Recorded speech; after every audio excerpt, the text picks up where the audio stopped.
So, week 16 of building a business from scratch, the deep dive.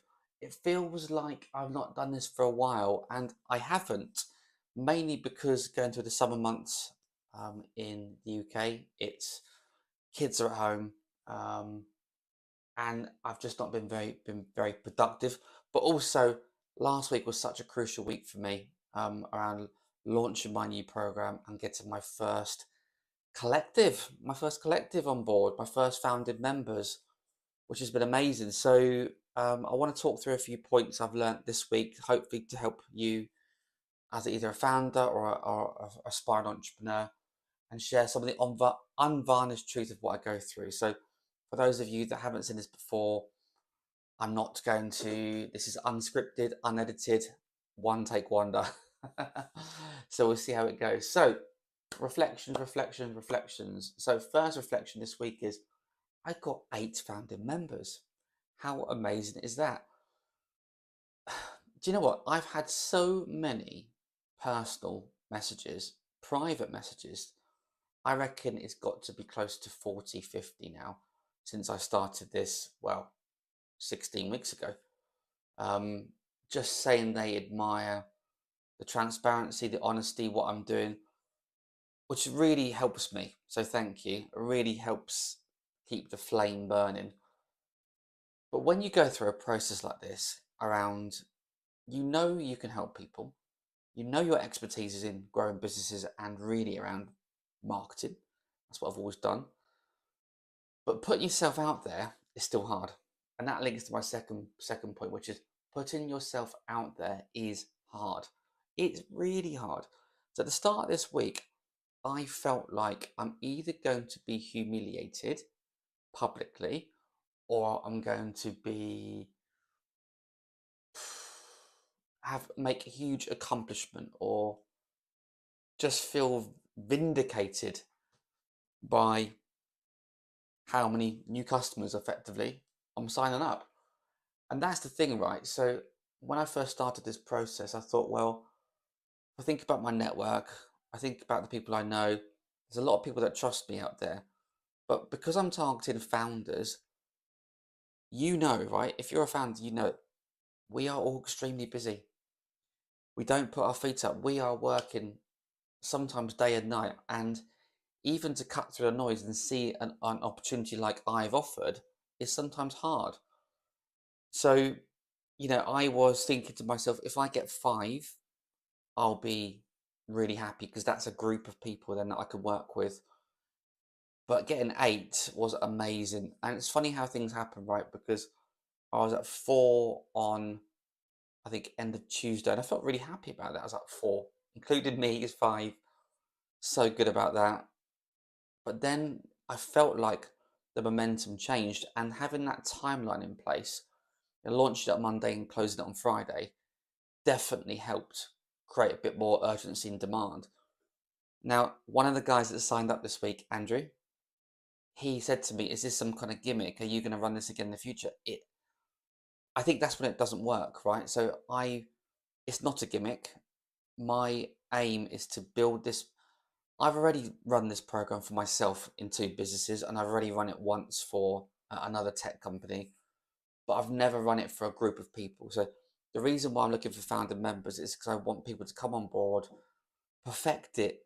What gaps am I missing? What bits did they find hard? What bits did they what bits did they find invaluable? Once I have that, I'm going to have a 10 out of 10 program. Once I have a 10 out of 10 program, I can set it again and again and again. There'll be no more collectives. I'm building a community. I think that's really important for founders, particularly solo founders, but there'll be no opportunity again. So the timeline definitely helped, but it also put me under huge pressure because I'm not going to lie, right? If I only got 4 or 5, if I only got 2 or 3, I would have been open and it would have been, okay, I need to rethink again. I need to repivot again.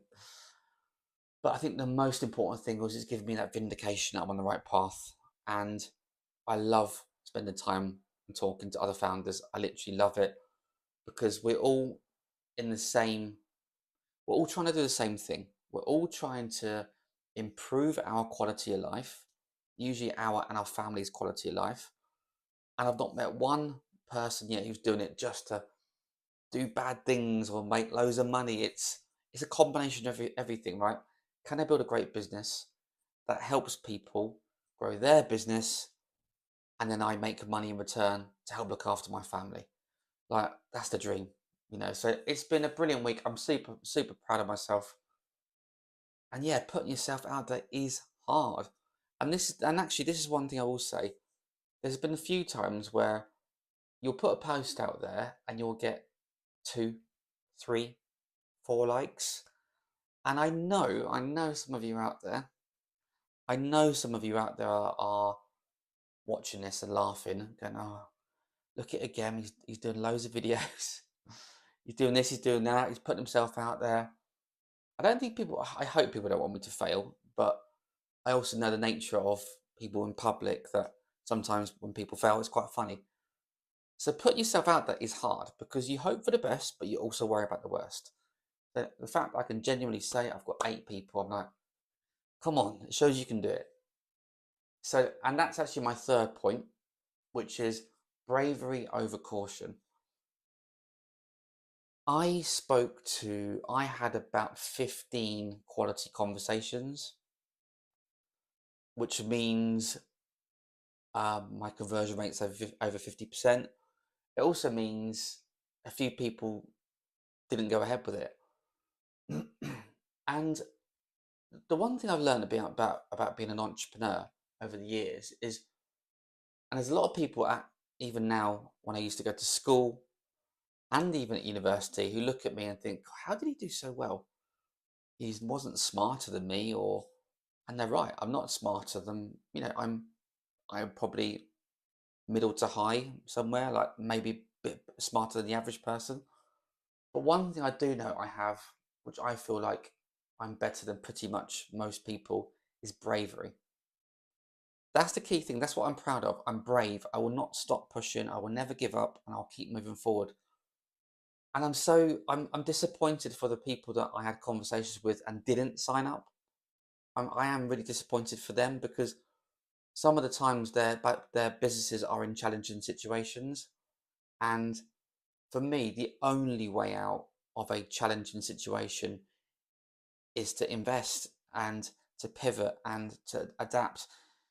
Einstein came up with that bloody phrase for a reason. You can't do the same thing again and again and expect a different result. So I know how people are nervous and I know how people are cautious to spend money, but the amount that I was asking for was so small. So I just feel sorry for them, and that sounds like really patronising, doesn't it? But I think a lot of people have been burnt out there again and again, and their trust goes down further and further. And I think it's such a shame. And that's what's really driving me on this time, is that, sorry, corporates, I don't want to work with you. I don't want to work with big, nasty corporates that you have to go through 20,000 hoops to do anything. I want to work with people, founders, entrepreneurs. And I found 8 people that all want to do amazing things. And I can't wait to work with them and give them some great case studies. So, last thing is, I don't know if this is out there already. I've coined a new phrase from going through like the pitches with the founding members, which is everyone's. Well, I say everyone. If you're in marketing, you would have heard of a lead funnel. I'm now going to call that a trust funnel because I think where the world is now is, and actually, I'm very aware that these videos help people. I know people watching this who don't know me might relate to me a bit more afterwards because they see that I'm a normal guy and I'm not trying to fleece anyone. But these days, building up trust in your personal brand, I believe, is key to business success. Absolutely key. And if you think about a funnel, big picture, what is a marketing funnel? If I do it really crudely, oh, my hair's going mad. If I do it really crudely, it's basically, and I use a trust phrase, people come at the top of the funnel, leads, they don't know anything about you, so their trust is minimal. People are more likely to convert with you. Their trust is at the bottom, which is that it's a lot stronger. They do know you. So that's the things I'm going to really focus on with the founding members. That's one element of my program, which is flipping it upside down and thinking about your customers and your universe and expanding from there. because it's all about trust.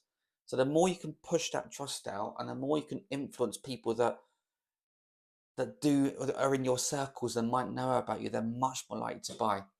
So I want to do a lot more on this in the future. My priority is in delivery now and helping teach my founding members. After that, I'll probably use it for some marketing material to help other founders. So that's it for now. Week 16. Wow, what a week to remember. And now I go into week 17. Until next time.